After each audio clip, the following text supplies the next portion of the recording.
ಚನ್ನಪಟ್ಟಣ ಮೈತ್ರಿ ಟಿಕೆಟ್ ಯಾರಿಗೆ ಅನ್ನೋದೇ ಈಗ ಸದ್ಯಕ್ಕೆ ಕುತೂಹಲವನ್ನ ಕೆರಳಿಸ್ತಾ ಇದೆ. ಒಂದೆಡೆ ನಿಖಿಲ್ ಕೊಡೋ ಬಗ್ಗೆ ನಿಖಿಲ್ಗೆ ಕೊಡಬೇಕು ಅಂತ ಕೇಂದ್ರ ಸಚಿವ ಎಚ್.ಡಿ.ಕೆ ಸುಳಿವು ಕೊಟ್ರ ಅಂತ. ಇಲ್ಲಿವರೆಗೂ ಕೂಡ ನಿಖಿಲ್ ಕುಮಾರಸ್ವಾಮಿ ಅವರು ಚುನಾವಣೆಯಿಂದ ದೂರ ಉಳಿತಾರೆ, ರಾಜಕಾರಣದಿಂದ ದೂರ ಇರ್ತಾರೆ ಅಂತ ಹೇಳಲಾಗ್ತಾ ಇತ್ತು. ಆದ್ರೀಗ ಬೈ ಎಲೆಕ್ಷನ್ ಇದೆ ಚನ್ನಪಟ್ಟಣಕ್ಕೆ, ಟಿಕೆಟ್ ಯಾರಿಗೆ ಅನ್ನುವಂತ ಒಂದಷ್ಟು ಚರ್ಚೆ ಆಗ್ತಾ ಇದೆ. ಅದರ ಮಧ್ಯದಲ್ಲಿ ನಿಖಿಲ್ ಕುಮಾರಸ್ವಾಮಿ ಕೂಡ ಈ ಸಭೆಯಲ್ಲಿ ಹಾಜರಾಗಿದ್ದಾರೆ. ಮತ್ತೊಂದು ಕಡೆ ಟಿಕೆಟ್ಗಾಗಿ ತೀವ್ರ ಪೈಪೋಟಿಯನ್ನ ನಡೆಸುತ್ತಿದ್ದಾರೆ ಸಿಪಿ ಯೋಗೇಶ್ವರ್.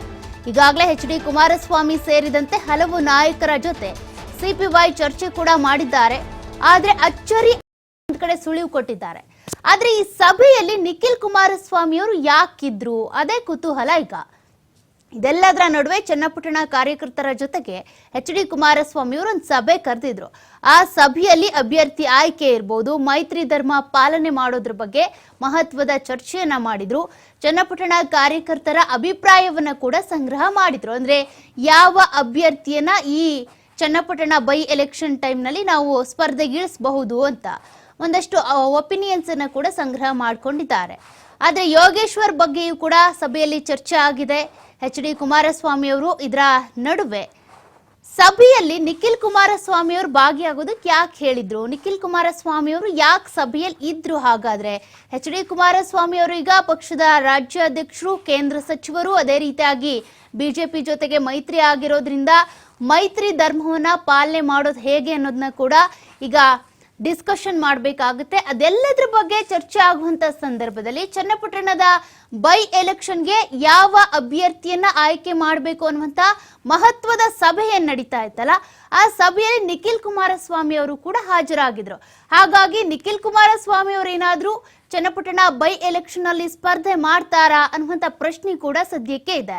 ಮಧ್ಯದಲ್ಲಿ ಡಾಕ್ಟರ್ ಮಂಜುನಾಥ್ ಅವರ ಹೆಂಡತಿ ಅನಸೂಯ ಅವರು ಸ್ಪರ್ಧೆ ಮಾಡ್ತಾರೆ ಎನ್ನಲಾಗ್ತಾ ಇತ್ತು. ಅವರ ಹೆಸರನ್ನ ಈಗ ಕೈ ಬಿಟ್ಟಿದ್ದಾರೆ.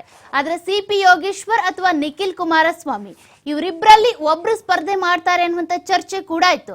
ಆದ್ರೆ ಅದ್ಯಾವ ಚರ್ಚೆ ಕೂಡ ಸದ್ಯಕ್ಕೆ ಮುನ್ನೆಲೆಗೆ ಬರ್ತಾ ಇಲ್ಲ. ಅಭ್ಯರ್ಥಿ ಯಾರು ಅನ್ನೋದನ್ನ ನಾವಿನ್ನೂ ಆಯ್ಕೆನೇ ಮಾಡಿಲ್ಲ, ಅದ್ರ ಬಗ್ಗೆ ಇನ್ನೂ ಚರ್ಚೆ ಆಗ್ತಾ ಇದೆ ಅನ್ನುವಂತ ಮೆಸೇಜ್ ನ ಎಚ್.ಡಿ. ಕುಮಾರಸ್ವಾಮಿ ರವಾನೆ ಮಾಡ್ತಾನೆ ಇದ್ದಾರೆ. ಹಾಗಾದ್ರೆ ಸಿಪಿ ಯೋಗೇಶ್ವರ್ ಈ ಒಂದು ಕಾರ್ಯಕರ್ತರ ಸಭೆಯಲ್ಲಿದ್ರು. ಅದೇ ರೀತಿಯಾಗಿ ಸಿಪಿ ಯೋಗೇಶ್ವರ್ ಅವರ ಹೆಸರನ್ನ ಕೂಡ ತೆಗೆದುಕೊಂಡಿದ್ದಾರೆ. ಮತ್ತೆ ನಿಖಿಲ್ ಕುಮಾರಸ್ವಾಮಿ ಅವರು ಈ ಸಭೆಯಲ್ಲಿ ಉಪಸ್ಥಿತರಿದ್ರು. ಹಾಗಾಗಿ ಯಾರನ್ನ ಈ ಒಂದು ಚನ್ನಪಟ್ಟಣ ಕ್ಷೇತ್ರಕ್ಕೆ ಸ್ಪರ್ಧೆ ಮಾಡೋದಕ್ಕೆ ಹೆಸರ ಘೋಷಣೆ ಮಾಡ್ತಾರೆ ಅನ್ನೋದೇ ಸದ್ಯಕ್ಕಿರುವಂತಹ ಕುತೂಹಲ. ಈ ಬಗ್ಗೆ ಡೀಟೇಲ್ಸ್ ಕೊಡ್ತಾ ಹೋಗ್ತಾರೆ ನಮ್ಮ ಪ್ರತಿನಿಧಿ ಎಲ್.ಎನ್. ಸ್ವಾಮಿ.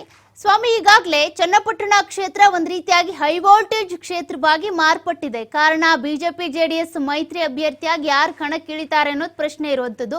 ಇವತ್ತು ನಡೆದಂತಹ ಎಚ್.ಡಿ. ಕುಮಾರಸ್ವಾಮಿ ಅವರ ನೇತೃತ್ವದ ಕಾರ್ಯಕರ್ತರ ಸಭೆಯಲ್ಲಿ ನಿಖಿಲ್ ಕುಮಾರಸ್ವಾಮಿ ಅವರು ಕೂಡ ಪ್ರೆಸೆಂಟ್ ಆಗಿದ್ರು.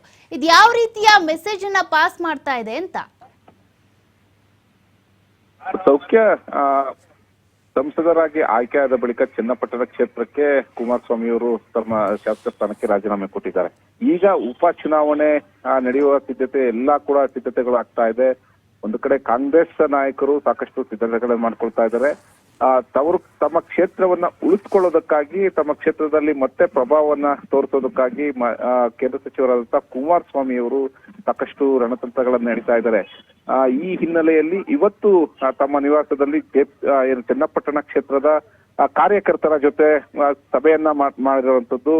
ಅಂದ್ರೆ ಇಲ್ಲಿ ಮುಂಬರುವ ಉಪಚುನಾವಣೆಗೆ ಸಂಬಂಧಪಟ್ಟಂತೆ ಅಭ್ಯರ್ಥಿ ಆಯ್ಕೆ ಹಾಗೂ ಮೈತ್ರಿ ಧರ್ಮ ಪಾಲನೆ ಸೇರಿದಂತೆ ಪಕ್ಷ ಸಂಘಟನೆ ಹಾಗೂ ಅಭ್ಯರ್ಥಿಯನ್ನ ಗೆಲ್ಲಿಸುವಂತ ಒಂದು ವಿಚಾರಕ್ಕೆ ಸಂಬಂಧಪಟ್ಟಂತೆ ಇವತ್ತು ಒಂದಿಷ್ಟು ಮಾಹಿತಿಗಳನ್ನ ಹಾಗೂ ಚರ್ಚೆಗಳನ್ನ, ಸಲಹೆ ಸೂಚನೆಗಳನ್ನ ಪಡ್ಕೊಂಡಿರುವಂತದ್ದು. ಮತ್ತೆ ಕಾರ್ಯಕರ್ತರಿಗೆ ಲೋಕಸಭಾ ಚುನಾವಣೆಯ ಯಶಸ್ವಿಯಾದಂತೆ ಇಲ್ಲೂ ಕೂಡ ಯಶಸ್ವಿ ಆಗ್ಬೇಕು, ಉಪಚುನಾವಣೆಯಲ್ಲೂ ಕೂಡ ನಾವು ಯಶಸ್ವಿ ಆಗ್ಬೇಕು ಎಂಬ ಕರೆಯನ್ನ ಕಾರ್ಯಕರ್ತರಿಗೆ ಕೊಟ್ಟಿರುವಂತದ್ದು. ಅಂದ್ರೆ ಈಗಾಗಲೇ ಕಾಂಗ್ರೆಸ್ ನಿಂದ ಸಾಕಷ್ಟು ತಯಾರಿ ನಡೀತಾ ಇದೆ. ಈಗಾಗಲೇ ಸ್ವತಃ ಡಿ.ಸಿ.ಎಂ. ಡಿ.ಕೆ. ಶಿವಕುಮಾರ್ ಅವರೇ ಚನ್ನಪಟ್ಟಣಕ್ಕೆ ಹೋಗ್ತಾ ಇದ್ದಾರೆ. ಅಲ್ಲಿ ಅವರ ಕಾರ್ಯಕರ್ತರೊಂದಿಗೆ ಮಾತಾಡ್ತಾ ಇದ್ದಾರೆ. ಜೊತೆಗೆ ದೇವಸ್ಥಾನಗಳಿಗೆ ಭೇಟಿ ಕೊಡ್ತಾ ಇದ್ದಾರೆ. ಹಾಗೂ ಸಮುದಾಯವರು ಕೂಡ ಸಾಕಷ್ಟು ನಾಯಕರನ್ನ ಭೇಟಿ ಮಾಡಿ ಒಂದು ರೀತಿ ಚುನಾವಣೆ ಸಿದ್ಧತೆಗೆ ನಾವು ಈಗ ತಯಾರಾಗಿದ್ದೀವಿ ಎಂಬ ಅಖಾಡಕ್ಕೆ ಇಳಿದಿರುವಂತದ್ದು. ಜೊತೆಗೆ ಲೋಕಸಭೆಯ ಸೋಲು ಅಂದ್ರೆ ಡಿ ಕೆ ಸುರೇಶ್ ಅವರ ಒಂದು ಸೋಲಿನ ಬಳಿಕ ಚನ್ನಪಟ್ಟಣದಲ್ಲಿ ಮತ್ತೆ ನಾವು ಪಾರುಪತ್ಯವನ್ನ ಸಾಧಿಸಬೇಕು ಎಂಬ ಹಿನ್ನೆಲೆಯಲ್ಲಿ ಸ್ವತಃ DCM ಡಿ ಕೆ ಶಿವಕುಮಾರ್ ಅವರೇ ಅಖಾಡಕ್ಕೆ ಇಳಿದಿರುವಂತದ್ದು, ಅಂದ್ರೆ ಚುನಾವಣೆಯ ಅಖಾಡಕ್ಕೆ ಇಳಿದಿರುವಂತದ್ದು. ಹಾಗಾಗಿ ಒಂದು ಕಡೆ ರಾಜ್ಯ ಸರ್ಕಾರದ ನಾಯಕರು ಅಖಾಡಕ್ಕೆ ಇಳ್ತಾ ಇದ್ದಾರೆ, ಮತ್ತೊಂದು ಅವರನ್ನ ಎದುರಿಸಬೇಕು, ಯಾವ ರೀತಿ ಒಂದು ರಣತಂತ್ರವನ್ನ ಎಳಿಬೇಕು, ಆ ಮೈತ್ರಿ ಧರ್ಮದ ಪ್ರಕಾರ ಮೈತ್ರಿ ಅಭ್ಯರ್ಥಿಯನ್ನು ಏನಾದ್ರು ಕಣಕ್ಕಿಳಿಸಿದ್ರೆ ಒಗ್ಗಟ್ಟಿನ ಒಂದು ಹೋರಾಟ ಮಾಡಬೇಕು, ಅಭ್ಯರ್ಥಿಯನ್ನ ಗೆಲ್ಲಿಸ್ಕೊಳ್ಬೇಕು, ಯಾವುದೇ ಒಂದು ಗೊಂದಲ ಇಲ್ಲದಂತೆ ಅಭ್ಯರ್ಥಿಗಳನ್ನ ಗೆಲ್ಲಿಸ್ಕೊಂಡು ಚನ್ನಪಟ್ಟಣ ಕ್ಷೇತ್ರವನ್ನ ಉಳಿಸ್ಕೋಬೇಕು ಎಂಬ ವಿಚಾರಕ್ಕೆ ಸಂಬಂಧಪಟ್ಟಂತೆ ಇವತ್ತು ಕಾರ್ಯಕರ್ತರೊಂದಿಗೆ ಸಭೆಯನ್ನ ಮಾಡಿರುವಂತದ್ದು. ಈ ಸಭೆಯಲ್ಲಿ ಮತ್ತೊಂದು ಮಹತ್ವದ ವಿಚಾರ ಅಂದ್ರೆ ನಿಖಿಲ್ ಕುಮಾರಸ್ವಾಮಿ ಕೂಡ ಉಪಸ್ಥಿತಿ ಇದ್ರು.